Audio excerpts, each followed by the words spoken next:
Imagina una cocina que no es una prisión para mujeres. Un lugar para condimentar, sazonar, sancochar la vida. Una fragua, un fogón transformador. Un lugar donde comenzó todo. Un lugar donde se confabula, donde se trama libertad. La cocina de Chabela. Un nicho donde sazonamos la vida pública con pimienta feminista.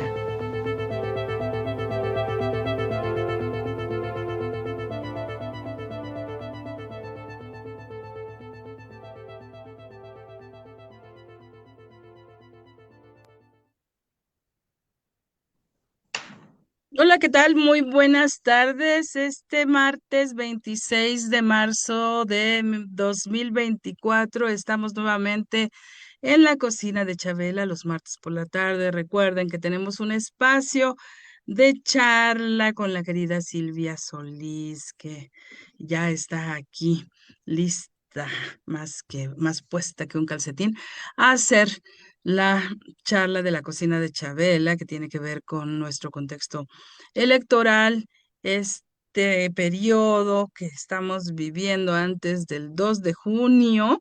Junio, hay que recordar, no julio, como alguien por ahí dijo, ¿verdad? Sí. El 2 de junio, pues que vamos a tener las elecciones más importantes de cada 6 años que se realizan en México con una serie de puestos que, bueno, desde la presidencia, gobernaturas, congreso, congresos locales, presidencias municipales, en fin, un gran número de puestos de elección. Ya lo hemos venido conversando aquí desde hace ya pues como 3 meses, ¿verdad? Silvia, buenas tardes, bienvenida. Hola, querida Maru, sí, ya dentro, creo que sí, ya tenemos como 3 meses. La verdad, estamos viviendo un periodo político electoral, por decirlo menos, vibrante.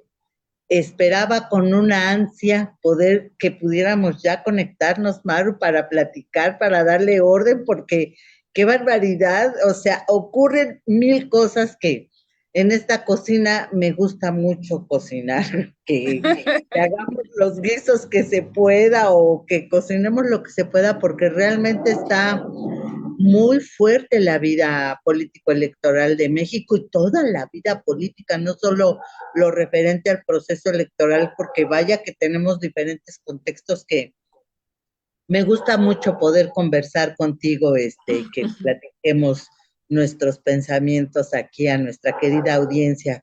Muchas gracias, Maru, por invitarme otra vez. No, pues gracias a ti por estar aquí, porque además le hacemos muy bueno el chilmolito, ¿no? En la cocinada hacemos un buen chilmol sobre esto que pasa en el país, en nuestra ciudad. Recordemos que el domingo 18 de marzo se llevó a cabo el primer debate, lo comentamos en la cocina el martes pasado, pero hay un punto, Silvia, que yo quiero que retomemos de esa charla, porque no lo resolvimos y que tiene que ver con que en el debate que se llevó a cabo el 18 para las candidaturas de la Ciudad de México, el candidato ves que Movimiento Ciudadano no, o del PRI y el PAN. ajá, del PRIAN-RD, Ajá. eh, Santiago Taboada sacó por ahí un cartelito que decía que Clara Brugada, la candidata del Partido Verde, PDT y Morena, había comprado un terreno en 300 y algo de pesos, y que cómo era posible eso, que seguramente había algo oculto detrás. Y sin embargo, pues planteamos la pregunta en el momento en que la hicimos aún no había pues sido difundida la aclaración que posteriormente la candidata Clara Brugada hizo sobre eso. ¿Quieres comentarlo, Silvia? Me pareció muy importante porque la vez pasada que en nuestra charla del martes pasado, yo había dicho que cómo presentó el cartel, lo presentó tantito y luego lo volteó, porque lo que no se quería, él no quería que nos diéramos bien cuenta de dónde venía. Era un papel del registro público de la propiedad que efectivamente explicó. Yo vi la respuesta de Clara Brugada en un conversatorio con alumnos en la Ibero, donde ella dijo que ese era un trámite que hizo ante el registro público de la propiedad y que era un trámite administrativo que se hace para que le entregaran su escritura. No la escritura costaba eso, sino el trámite de la escritura para que Ujú, le dieran la ujú. escritura. Creo que eran 336 pesos. Pero y yo recuerdo también que una de las cosas que pienso que pueden elevar mucho más nuestro análisis, pues es exigirle a los candidatos que hablen con la verdad, que tengan un mínimo de honestidad y no pretender decir medias verdades que pueden ser ya mentiras. Y por ejemplo, si él, hablando de Taboada, porque sacó eso, porque a él se le acusa, de hecho tiene investigaciones a partir de la Fiscalía General de la Ciudad de México sobre sus vínculos o no con lo que se ha llamado el cártel inmobiliario. Y él pretendió sacar ese anuncio del cartel de, de la casa muy modesta que tiene, porque además esa casa es muy modesta, por ser chiquitita y por tener casi lo mínimo indispensable, y entonces es ridículo pretender hacer eso. Y no contesta, por ejemplo, lo que Clara Brugada sí pues documentó de cómo él había comprado una casa en 5 millones y luego la vendió al triple del precio, pero casualmente se la vendió a una empresa que es proveedora de la alcaldía Benito Juárez. Y nunca da respuesta de todos los señalamientos que se le han hecho, él nunca da respuesta directa de que solo acusa a la fiscalía de una persecución política y demás, cuando es una verdadera infamia contra mucha gente que hizo todo su esfuerzo de juntar un dinero, de comprarse un departamento y encontrar que ni siquiera, en algunos casos, ni siquiera tienen bien las escrituras, porque no pudieron escriturarles, porque no había los permisos correspondientes.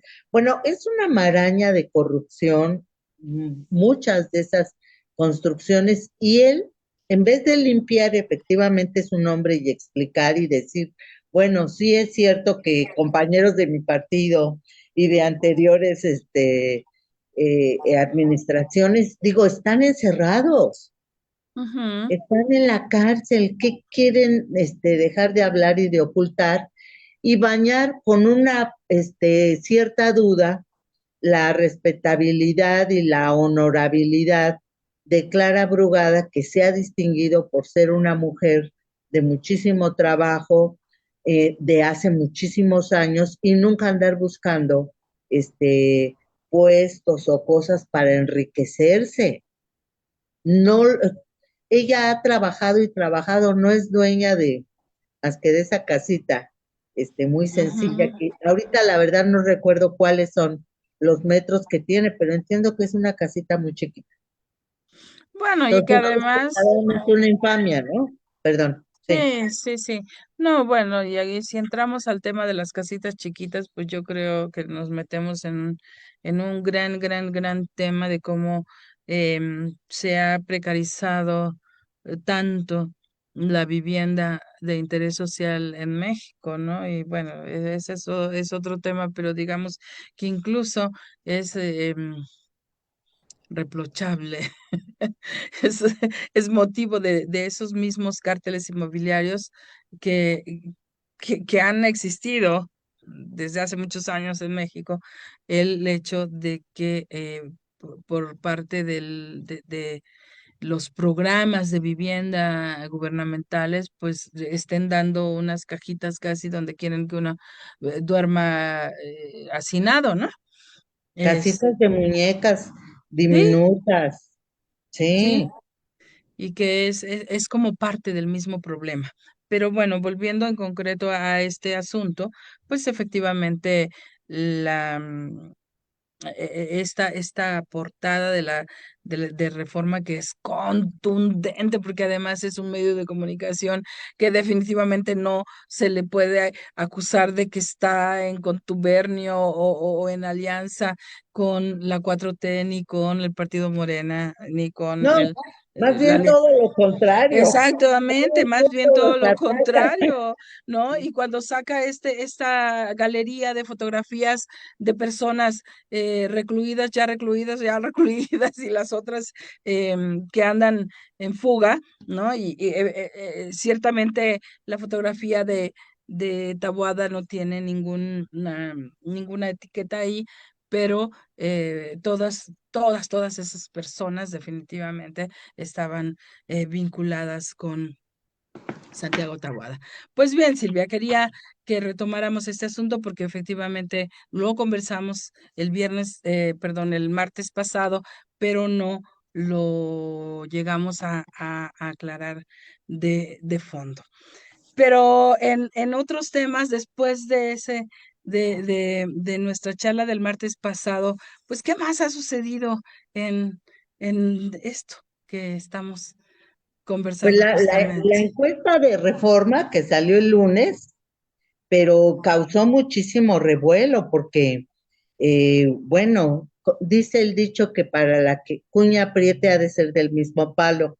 Ujú, Y cómo les dolió que Reforma reconociera la distancia tan enorme que le lleva a la doctora Claudia Sheinbaum, porque le daban 58 ujú, puntos, ujú. y a Xochitl Gálvez, creo que 38% o O 38% 34, ¿no? o Ujú, 34%, sí, no, no recuerdo muy bien por qué. Luego se me hacen bolas porque ujú, cómo han salido encuestas, qué barbaridad.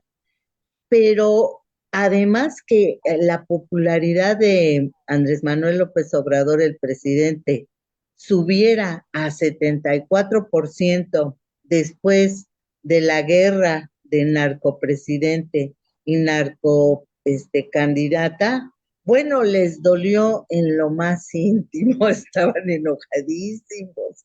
Se hicieron 1000 mesas sobre eso, no se diga las televisoras. Bueno, Ciro Gómez Leiva hizo un berrinchazo de que qué barbaridad, pero cómo no, cómo va a ser que Reforma saque esto, y bueno, todos los demás que yo creo que casi se quería comer Dios. No entiendo muy bien ahí, este, eh, ahí entro al club de las sospechosistas porque digo, ay, mira qué casualidad que ahora traigan eso, aunque estuvieron pasando en otros programas el comparativo histórico de varias encuestas y no estaba tan alejado de lo que ha estado informando. Entonces, como que se han tratado de cuidar algo de su prestigio en términos, por lo menos, de cómo hacer las encuestas y respetar esa parte. Bueno, dices, ay, algo están tratando de cuidar. Y sobre todo, creo que desde que se salió Juan Pardiñas, que era el antiguo director editorial, que un día sí y el otro también le daba duro, pero duro al presidente y todo lo que fuera la 4T, pero con mentiras, sin Es que datos. a mí me parece que ese es el punto, Silvia, porque yo creo que eh, no hay que pedir que los medios de comunicación tengan una postura únicamente favorable a todo lo que se hace desde la 4T. Creo que hay pues, cosas cuestionables, hay cosas criticables, pero la cuestión es que no inventen mentiras, ¿no? Como alguna vez Alasraqui daba el consejo, ¿verdad? De que Si quieres ganar dinero, inventa cosas en contra de la 4T. Más o menos ese era el mensaje. Y Y descaradamente diciendo, yo así le he hecho, así he ganado mucho dinero. así he ¿Qué ganado mucho. Sí, sí, sí. falta de... Bueno, eso ya no es una postura editorial, es un cinismo, es una falta de ética mínima, periodística, porque los medios no somos, ni las personas somos, objetivas. Tenemos una visión, Efectivamente. tenemos una posición política y algo que nos gusta más o nos gusta menos, desde lo que sea, desde nuestra conocimiento, desde nuestra actividad cívica, política, ciudadana. O sea, yo me considero una mujer de izquierda de toda la vida y de toda la vida he apoyado esas causas. Bueno, soy feminista, no podría ser feminista y no ser de izquierda, entonces Ujú. tenemos desde luego una postura, pero qué diferente es que para que apuntalar tu narrativa la llenes de mentiras. Pues no, no se puede sostener eso, y yo creo que eso es lo que les está pasando y por eso no logra subir Xochitl, sino ir bajando. Y la ventaja de la doctora Claudia Sheinbaum se hace consistente y eso también tiene un reflejo en la Ciudad de México. No sé si viste la entrevista de ayer del Universal, cómo hay varias cosas, afirmaciones muy importantes de la doctora Claudia Sheinbaum, donde dice, claro que no tengo ninguna diferencia con Clara Brugada, fue una bobería de escenario, ¿no? Es una mujer a la que yo admiro, es muy buena para la Ciudad de México, tiene mucha experiencia, es muy organizada, tiene una gran capacidad, claro que va a Ujú. poder y vamos a hacer un gran trabajo juntas, o sea, entonces, hay como diferentes cosas que tanto la doctora Sheinbaum en su campaña, como también Clara Brugada están como pues, reafirmando, pese a que sí hay que reconocer que hay ataques constantes prácticamente en todos los medios, pues, ¿qué les llamaremos? Corporativos, tradicionales, comerciales, pero todos, casi no se salva ninguno. Sí es como lamentable que exista como poca o un poco más de equilibrio en cuanto a pues la aparición, ¿no? Porque pues, Televisa está plagado totalmente de voces detractoras, pero sin verdadero análisis y de repente gotean con alguna invitada como varias que luego tiene Leo Zuckerman, que sí son representantes integrantes como la doctora Violeta Vázquez Rojas o como esta, eh, ay, se me fue el nombre de la compañera que ha salido en varias cosas también como vocera. Tiene un programa en feminista, ahorita se me fue, Renata. Renata Turren, Ujú. excelente, que ha estado pues debatiendo y saliendo, y otros en otros programas, pero quiero decir, sí ha habido como estos goteos, desde luego Noroña en varios medios, Gerardo Fernández Noroña, el diputado federal, que sí se le conoce, se le reconoce por su capacidad de debatir y de poner argumentos, y sí los ponen aprietos en varios momentos, pero no es una, digamos, misma cantidad. Y algunas otras cosas, Maru, que yo veo, por ejemplo, como lo que ha pasado con lo del INE, o sea, las Ujú. actuaciones del INE, este, eh, pues un poco como actuando en contra de la 4T, porque a ellos sí les revisan todo, pero por ejemplo, toda esta campaña de bots, de granjas de bots, Ujú. pero dicen que no la pueden, que no tienen la capacidad técnica el INE para eso. Pues con que le pidieran el contacto a, no sé, Álvaro Delgado, a Alejandro Paz Varela o a Julio Hernández López o no sé, a esta Sabina Berman, que han entrevistado a este Julián Pastor, el que hizo el análisis de por qué se dio cuenta de que había granjas de bots y eso. Más bien desde Ujú. mi punto de vista yo no veo voluntad política en eso,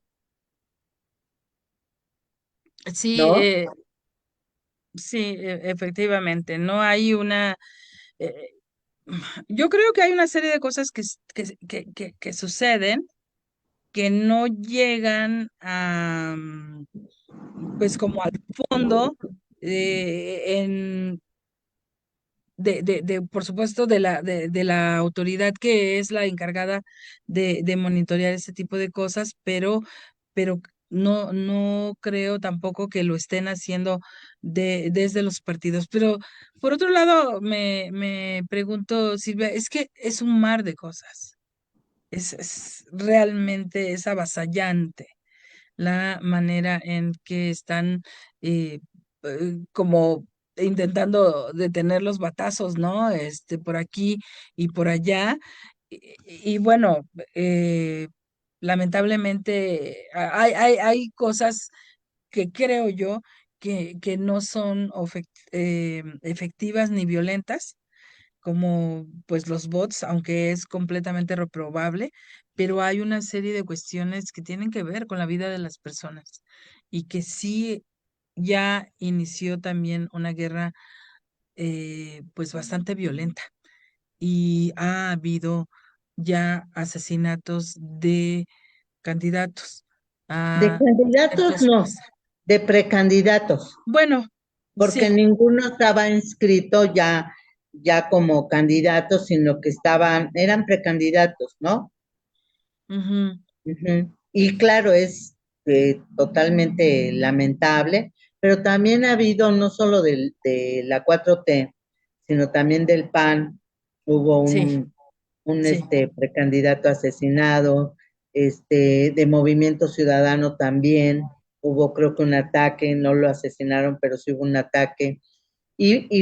O sea, claro que hay una situación difícil, difícil. Yo pienso que los poderes fácticos que están pues muy nerviosos porque ya ven venir que nuevamente otros 6 años pues no recibirán muchos chayote, seguirán sin recibir chayote, van Ujú, a seguir sin poder sacar dinero del erario, porque eso es sacar dinero del erario. Por ejemplo, me quedé muy clavada también con el asunto que tiene que ver con el proceso electoral, el pleito entre Salinas Pliego y la exigencia de Andrés Manuel López Obrador para que pague, y la ujú, boletinada que le dio. Oye, según lo que presentaron, 63,000 millones de pesos. En la universidad, a la Universidad Nacional se le dan, creo que 64,000 millones de pesos para su presupuesto de todo el año. O ujú. sea que si Salinas Pliego pagara sus impuestos, tendríamos posibilidad de tener otra universidad del tamaño de la UNAM, que es más que una supersecretaría, o sea, es muchísimo. Y saber cómo era el trato también con el campo de golf ahí en Huatulco. Ujú, Bueno, dices, directamente nos robaban casi de nuestra cartera directamente, porque pues oye, ese dinero salía de los impuestos, ¿no? Había que estarle pagando el agua al señor, o sea, una infamia en todo sentido. Y él ganando dinero un montón con todas sus empresas y todo, se me hace ujú, un robo en despoblado directito y pues terrible, pero forma parte de ese contexto. ¿Por qué lo digo? Porque él está apoyando a esta gente de ultraderecha que la verdad, o sea, no tienen ninguna posibilidad yo creo que de hacer daño para este proceso electoral. Pero yo me quedo pensando, por ejemplo, en Argentina, lo que pasó. También me quedo pensando en lo que pasó en Estados Unidos cuando llegó Trump, ¿no? ujú. Y cómo se han perdido derechos.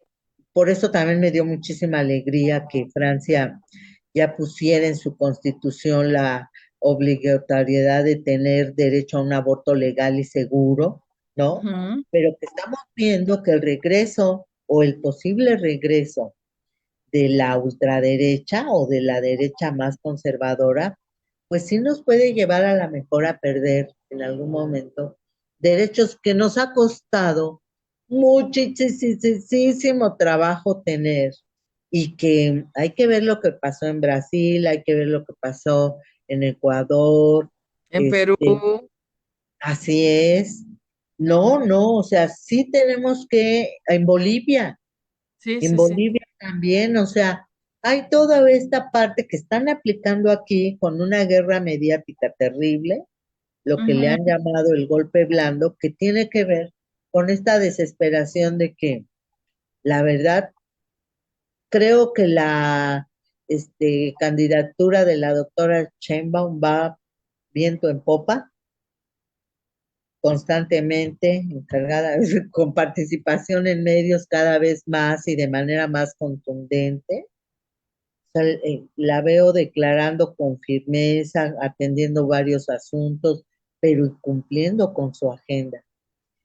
Y ujú. la otra candidata, que además por primera vez tenemos dos mujeres con posibilidades más reales, más cercanas, no Xóchitl Gálvez, porque yo creo que hasta sacaría menos votos que Josefina Vázquez Mota, porque a ella no la quisieron apoyar su propio Ujú, partido. ujú, Tenían acuerdo de que ahora le iba a Peña Nieto, ¿no? Porque ellos ujú, se ponían así de acuerdo. Ahora eso no hay tal. Se ve que están desesperados con eso y tratando de meter a la ultraderecha, que seguramente debe ser pagada por estos superempresarios, ¿no? Ya sea ujú. extranjeros o mexicanos que están aliados pues, para tratar de dinamitar o de debilitar lo que se podría considerar una eh, elección tremenda, ¿no? Porque no solo es la de la presidencia y la ventaja que ello lleva, sino las otras gobernaturas, Claro. como decía, todos los cargos y demás, está tremendo. Sí, justamente te quería preguntar, pues eso, ¿cómo ves que va el plan C? Porque el llamado plan C, que como sabemos, pues es un plan trazado desde el liderazgo del presidente Andrés Manuel López Obrador para que en la siguiente administración, que es la continuidad de la 4T, porque también eso hay que seguirlo como explorando y analizando y explicando. Y la candidatura de la 4T se plantea como una candidatura de continuidad de un proyecto mucho más amplio. No es un plan sexenal, como también la doctora Sheinbaum lo ha explicado, no es un plan sexenal que ya llegó un presidente, estuvo 6 años, tuvo un plan de gobierno y llega el otro y desmonta lo que armó el otro, el anterior, y siguen otros años con otro plan de gobierno, claro, en el fondo, con la misma guía de neoliberalismo, pero armando y desarmando, que además me parece que es una situación que desgastó tanto a la sociedad mexicana, ¿no? Claro que sí, Maru. Pues, quedamos traumaditas y traumaditos porque dicen que la burra no era arisca, sino que se Ujú, hizo a palos. ¿Y cómo no vamos a tener desconfianza con toda la que nos aplicaron el PRI y el PAN, siempre ujú. poniéndose de acuerdo de una manera muy descarada y cada vez saqueando más y nosotros ganando menos y Así pagándoles es. todos sus lujos y sus negocios y todo? Que No, la verdad yo no tenía idea, por ejemplo, en el ujú, tema de medicina, de salud, sí, la cantidad de lana, pero el intríngulis que hacían sí, para tener control de tal forma que el propio gobierno no podía comprar medicamentos en otro lado, sino más que a ellos. O sea, un diseño de la ley para monopolios personales.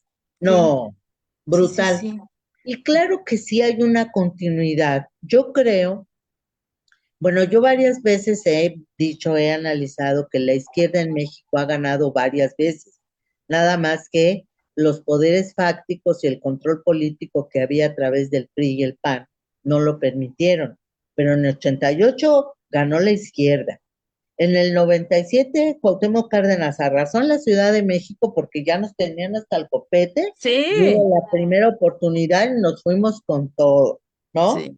Luego en el 2000 ganó con cierto, 3 puntos poquito y tal, pero ganó López Obrador y hubo fraude también, Ujú, ¿no? ujú. Y hubo un ambiente muy difícil porque hubo una discusión muy profunda de mucha gente que pensaban que Vicente Fox iba a ser la posibilidad de la transición hacia otras cosas, Sí, y pues, no el fue cambio. nada. Porque le hicieron una campaña muy inteligente, me parece. eh, Novedosa. Inteligente, novedosa, que creo que esas cosas también hay que analizarlas, hay que verlas, hay que valorarlas en su justa dimensión, porque sí, les funcionó muy bien la teoría del cambio, ¿no? Ujú. De que era pues eso, un gobierno que iba a transformar este país y la gente se lo creyó, Sí, realmente se lo creyó. sacar al PRI de los pinos era nuestra urgencia. Sí, y mira, ¿sabes qué, Silvia? Hablando aquí un poco en retrospectiva, yo recuerdo que muchas organizaciones de la sociedad civil estuvieron apoyando ese cambio, esa transición. Y recuerdo particularmente un evento en donde, pues, pues prácticamente em, hubo una invitación a organizaciones feministas y el enlace era este señor que después estuvo en el Indesol, más bien en la Sede Sol, y formaba parte de las organizaciones de la sociedad civil. Y él hizo este encuentro entre las organizaciones feministas y Vicente Fox, y habían puesto unos límites muy claros sobre lo que querían que se hablara y las preguntas estaban completamente marcadas, ¿no? Para desarrollar un discurso. Y recuerdo que se rompió ese discurso y hubo una fuerte fricción, porque dentro de ese discurso había estado prohibido hablar del aborto. Y sin embargo, la compañera que expuso, pues claro que habló del aborto. ¿Cómo no iba a aprovechar el momento para hablar del aborto? Y Vicente Fox enfureció en ese momento y casi se fue del evento. Entonces, y después hubo además muchas charlas alrededor de esto. Pero efectivamente, volviendo al punto, creo que le hicieron una campaña que la gente sí creyó, la gente creyó completamente sobre la posibilidad de un cambio real, pero como tú decías, en realidad, pues fue una cuestión de ponerse de acuerdo y de conformar o configurar una especie de bipartidismo que se pretendió copiar como el bipartidismo estadounidense para alternarse, ¿no? Casi que entre republicanos y demócratas para, pues, mantener el poder en la élite de poder de...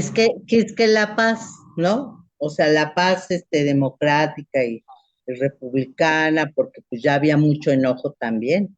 Pero Ujú. también hay que reconocer que, por ejemplo, Cuauhtémoc Cárdenas, que era el candidato a la presidencia para enfrentar a Vicente Fox, pues la verdad no tenía la misma caja de bateo.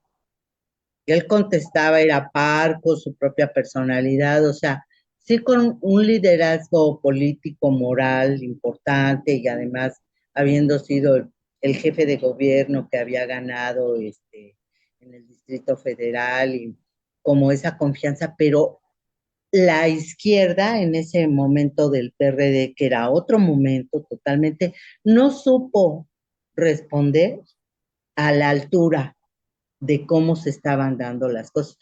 Por esto que dices de las campañas mediáticas, que son muy importantes, a lo mejor ahora tenemos otras posibilidades de analizar de otra manera, pero en ese tiempo no. Lo que Ujú, saliera en la televisión, lo que saliera en el radio, era ujú, lo que privaba, era lo que impactaba y tal. Y hay que reconocer que por parte del PRD no hubo una manera de responder ágil e inteligentemente a esa campaña que mucha gente en este trauma, en este hartazgo de lo que nos hacía ver la pandilla de criminales aglutinados en el PRI, porque llegaba uno y era malo y llegaba el otro y era peor y nadie se salvaba ahí, o sea, era la caja de Alibaba y los 40 ladrones, o sea, era la verdad una realidad espantosa, pero que la izquierda iba tratando de ganar poco a poco. En el 2006 se organiza un poco más y vuelve a ganar la izquierda, ujú, pero con un fraude enorme y luego con un costo político terrible, porque lo que nos hizo Calderón ujú, nos llevó casi, casi al abismo. ujú, Entonces, y luego llegó el otro a comprar la presidencia, pero además con una fantasía televisiva sí, de una nueva esposa, la mujer de la telenovela no sé qué, la pareja sensación, ujú, y bueno, salían en todos lados y demás, y también dominaba más la televisión todavía, de tal ujú, forma que podríamos decir que una televisora nos impuso a un presidente con una ujú, farsa completa que indignante totalmente para nuestro pueblo, para nosotras ujú, como ciudadanía, porque lo sabíamos y sin sí. embargo llegó a la presidencia y se Pero dedicaron a robar, de una pero a manera, gusto. sí, tan es así que en este momento Enrique Peña Nieto vive en uno de los barrios más lujosos de Madrid, ¿no? Muy cerca de donde vive la realeza y la aristocracia española. De esos niveles estamos hablando. El hombre en realidad se comportaba pues como un rey y efectivamente crearon y generaron toda una fantasía alrededor de una pareja ideal, bella, elegante, bien portada, cuando además no tuvieron ni siquiera el, mm, ¿cómo se llama? La delicadeza, digamos, la decencia de sostener esa farsa un poco más. A los pocos días de haber dejado la presidencia, bueno, semanas de haber dejado la presidencia, anuncian su divorcio. Qué casualidad. Pero No se aguantaban desde antes. No, pues es que el contrato, hasta se dio a conocer el contrato que firmaron y todo. Pero qué horrible que, además de esa farsa tan espantosa, por ejemplo, todos los negativos que tenía Peña Nieto desde que fue gobernador del Estado de México, con el gravísimo ataque a la defensa del territorio contra el pueblo de San Salvador Atenco, sí, con así la es. violencia sexual a muchísimas compañeras que estaban ahí y que quedaron impunes, que el juicio se llevó a las máximas instancias. Todos esos negativos que cualquiera de los candidatos de ahora de Morena o candidatas que tuvieran, olvídate, algún detallito, ya se los hubieran sacado, pero en la mañana, tarde y noche y por todos lados. Y sin embargo a él le, lo, le taparon todo eso que sabíamos lo que había pasado, que fue famoso, documentado, con muchas denuncias, y llegó pues un tipo totalmente autoritario, salvaje, a la presidencia con el cuento bombón, te quiero en mi colchón, o sea, además denigrándonos la inteligencia de las mujeres, bueno, fatal. Ya Ujú. para el 18 dijimos, ¿qué pacho? ¿Nos van a seguir viendo la cara estos muchachos? No, ahora vamos a salir a votar a todo lo que da. Ujú. Y por eso es que por primera vez, que de verdad déjame decir, confesar, yo nunca creí que iba a Ujú. haber que llegara a la presidencia de la República la izquierda mexicana. Era Ujú. lo que más deseaba, pero pensé que eso no se iba a lograr. Pues Y mira qué ahora, bueno que lo estamos viviendo. y no, y olvídate, estamos a punto de tener a una mujer presidenta, pero como dicen por ahí, de alto pedorraje, o sea, de los más altos niveles en todo, Claro. científica, trabajadora, honesta, organizada, eh, con una capacidad de trabajo, de hacer y tal, que bueno, yo estoy emocionadísima. Mi Ujú. corazoncito late tremendamente a la izquierda. Y luego que llegue Clara Brugada, bueno, no lo Ya, puedo ¿no? creer. Es como, sí, y efectivamente, yo quería retomar, Silvia, querida, este tema de, ya que mencionaste, bueno, hay varios temas allí que has colocado sobre la mesa. Uno tiene que ver efectivamente con lo que sucedió en el 2006 y que a raíz de ello, bueno, con la campaña que le armaron, a diferencia de la campaña de Vicente Fox, que estuvo como basada en el cambio, la de Felipe Calderón estuvo basada en el miedo. Y definitivamente fue una presidencia de miedo. Fue una campaña de miedo y fue una presidencia de miedo. Fue tremendo, ya lo dijiste, lo que armó Felipe Calderón en contra del pueblo mexicano. Y a raíz de ello, lo quiero mencionar porque sí nos incumbe como un medio de comunicación en general, no solo con los comunitarios, es lo que quiero decir, también los medios de comunicación comerciales, los medios públicos, em, tenemos una obligatoriedad de transmitir spots de los partidos, ¿no? En periodo electoral y son 96 spots al día. Entonces, porque van equilibrando a todos los partidos, pero además las otras instancias que están involucradas, como el Instituto Nacional Electoral, que tiene su propia cuota de spots, el Instituto Electoral de la Ciudad de México, en nuestro caso, que tiene su cuota de spots, el Tribunal Electoral, ¿no? Que también tiene su cuota de spots. Entonces se hace una cosa así de spots que honestamente a nadie le gusta transmitir. A nadie le gusta transmitir. Y a muchas Ni personas, escuchar. exactamente, y a muchas personas les molesta mucho escuchar. Y vamos a ser honestas. O sea, una le cambia cuando están esos spots. Pero rapidito, yo no le cambio, yo le bajo todo el sonido cuando es radio. Sí, Y cuando es televisión, le cambio, sí, me voy a sí. otro canal, Entonces, aprovecho, le apago y veo en YouTube lo que quiero. Sí. sí, y lo quiero mencionar porque hay una controversia muy fuerte, sobre todo en los medios comunitarios al respecto. Sin embargo, yo digo que esto es lo menos peor que podemos tener como sistema de propaganda electoral. El Código Federal de Procedimientos Electorales eh, se reformó justamente a partir de esa desastrosa campaña que hicieron en 2006 diciendo que AMLO es un peligro para México.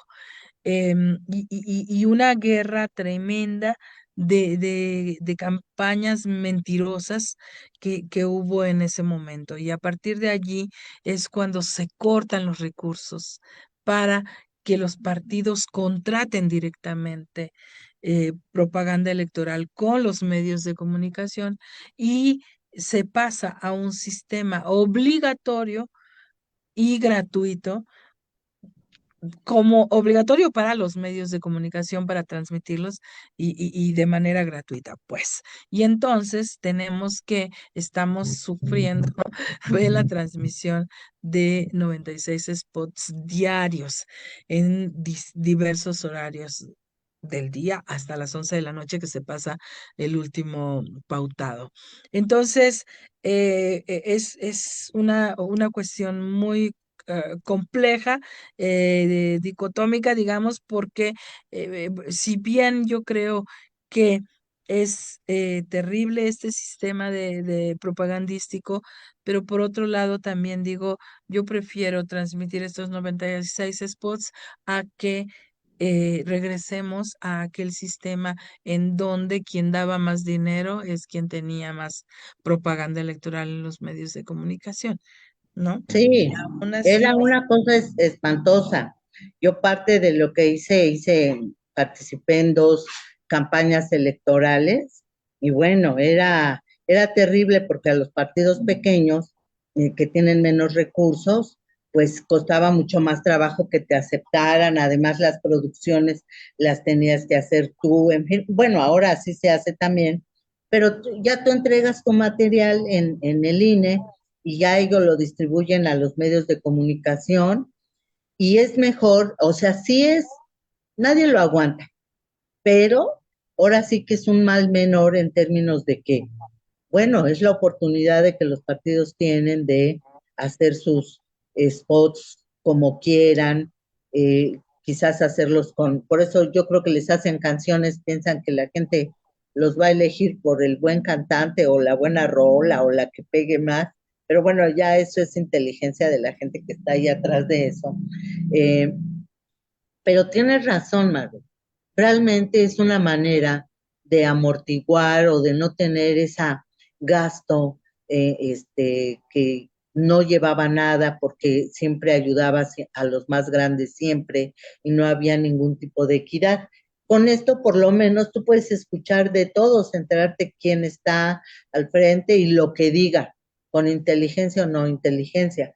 Pero, por ejemplo, tú y yo que estamos en la cosa de los medios, ¿cómo le respondió el PRD en el 2006?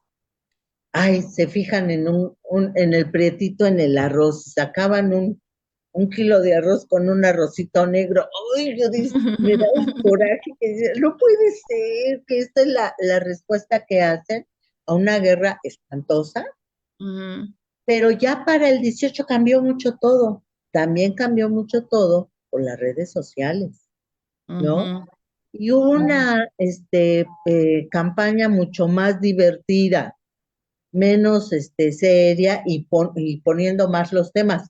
Si uno revisa las campañas publicitarias de cada uno de esos años, se ve la evolución de la propuesta del mensaje, de cómo presentarlo, y más desenfadado López Obrador, más riendo, más como es él. Más definitivamente, sí, Entonces definitivamente. eso mejoró mucho. Pero, ¿sabes, Silvia? Yo eso lo vinculo con un acercamiento muy profundo a los jóvenes del movimiento Soy 132. En el Ah, sí. 2012, no podemos negar que es otro factor importante que jugó en la transformación de este país. Un evento muy concreto en la Universidad Iberoamericana, una protesta que inició con un grupo pequeño de estudiantes que después se agrandó cuando salieron a mostrar su credencial de, de la universidad y dijeron, yo soy el número uno, el dos, el tres, el cuatro, y eran 131 y en automático la gente se empezó a sumar diciendo, yo soy Yo soy 130. 130, fabuloso. Fabuloso, genial, jóvenes muy activos, muy conscientes, muy militantes, que sí generaron, a pesar de que no debemos negar que hay un movimiento mucho más antiguo, ¿no? Mucho más fuerte, mucho más militante, que venía empujando esta transformación, ciertamente, creo que es correcto llamarle así, y pero que este movimiento de Yo Soy 132 le vino a dar un giro, una Una, refrescada, ¿no? una renovada, una O la- refrescada una frescura de cómo alegar, de qué decir y más rapidito. exactamente, Sí, a mí me exactamente. fascinó me conmovió ese movimiento de jóvenes, Y creo realmente que, ejemplares. ajá, creo, ajá, claro, y creo que se visibiliza eh, muy abiertamente en 2012 y luego nuevamente se pierde pues sí, la presidencia con todo lo que ya hemos mencionado de compra de votos y etcétera, pero se tienen 6 años de preparación de tal manera que creo que fue fundamental la generación de ese movimiento para también sumar a los resultados que se tuvieron en 2018. Sí, como que el movimiento se hizo mucho más horizontal, se vio que había diferentes capas, frentes y demás para eso. También López Obrador se puso mucho más incluyente, vamos a decir, porque le dio espacio a cualquier cantidad de gente que después tuvo sus problemas, pero que la gran mayoría posibilitó tener pues una presidencia con mucho apoyo, con el combate a la corrupción creo que fue algo fundamental. Claro que no se ha terminado con todo, desde luego, pero sí fue un movimiento muy, muy fuerte y sobre todo esa ansia también de tener a alguien más consciente que nos salvara del abismo en el que nos encontrábamos.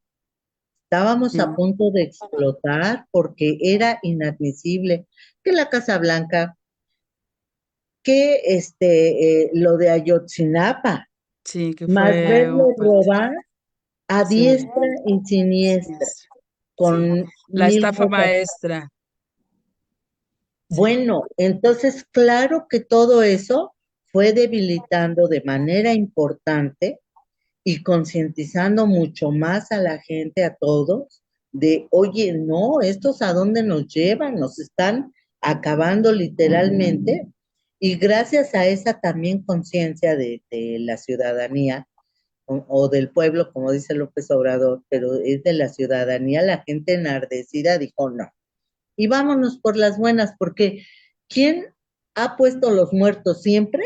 Somos los movimientos sociales. Y ya así va, es, ya así es. basta.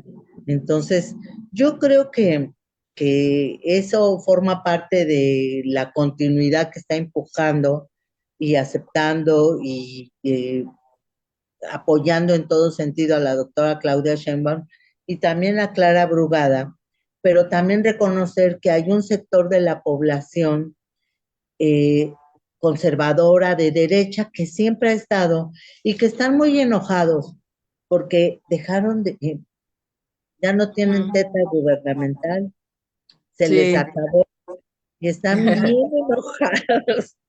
Sí, así es.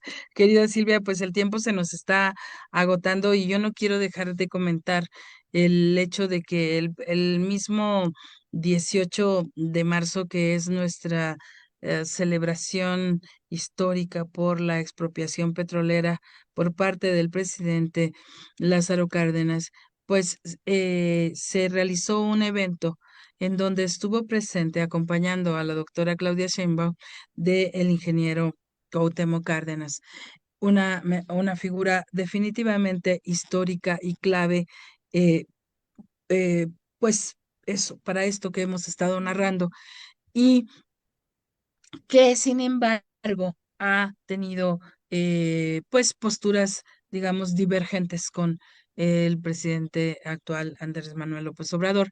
Y pues el hecho de que acompañara en este evento de conmemoración de la expropiación petrolera a Claudia Sheinbaum, pues le da también un giro justamente a esa relación y un reposicionamiento de Cuauhtémoc Cárdenas, de toda la familia Cárdenas, que estuvo, por cierto, es decir, estuvo Cuauhtémoc Cárdenas, el ingeniero, su hijo Cuauhtémoc Cárdenas también, su hijo Lázaro Cárdenas y su hija, se me fue, tenía el nombre aquí, también, pues la única No hija me lo sé. mujer de el ingeniero. Entonces, toda la familia Cárdenas, digamos, haciendo presencia en un evento en donde la figura central, eh, conmemorando esta fecha fue la doctora Claudia Sheinbaum. Y en un minuto, tu opinión al respecto, Silvia. Pues un apoyo muy importante, muy importante para un sector de la izquierda que efectivamente ve al ingeniero Cuauhtémoc Cárdenas como un símbolo de la izquierda que hay que reconocerlo. Gracias a su movimiento se generó lo que después quedaría en el PRD. Ya luego lo que haya pasado después es otra, pero el nacimiento no hubiera sido posible sin la figura tan importante de Cuauhtémoc Cárdenas, y eso hay que siempre reconocérselo, el nacimiento formal, digamos, de la izquierda partidaria, que aglutinó un montón de partidos, muy importantes, que declinaron por él y que eso posibilitó. Yo creo que ese apoyo a la doctora Claudia Sheinbaum va a abonar para juntar a esa izquierda que se ha peleado con López Obrador también, porque no está de acuerdo. Pues sí. Pues muy bien, pues ya ves, siempre salen temas y temas y temas. Muy bien, me parece que nos vamos hasta el siguiente martes con muchas cosas que reflexionar al respecto de lo que está pasando con el. Silvia, te agradezco muchísimo esta charla nuevamente y pues nos estaremos encontrando el martes. Y a quienes nos Claro que sí. acompañaron, sí, a quienes nos acompañaron, pues muchísimas gracias por estar acá en la cocina de Chabela de los martes. Nos encontramos la siguiente semana. Hasta pronto.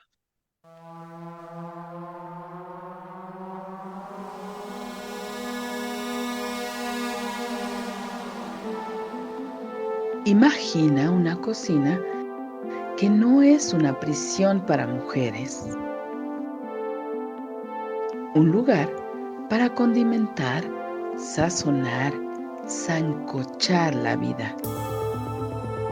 Una fragua, un fogón transformador. Un lugar donde comenzó todo. Un lugar donde se confabula, donde se trama libertad. La cocina de Chabela. Un nicho donde sazonamos la vida pública con pimienta feminista.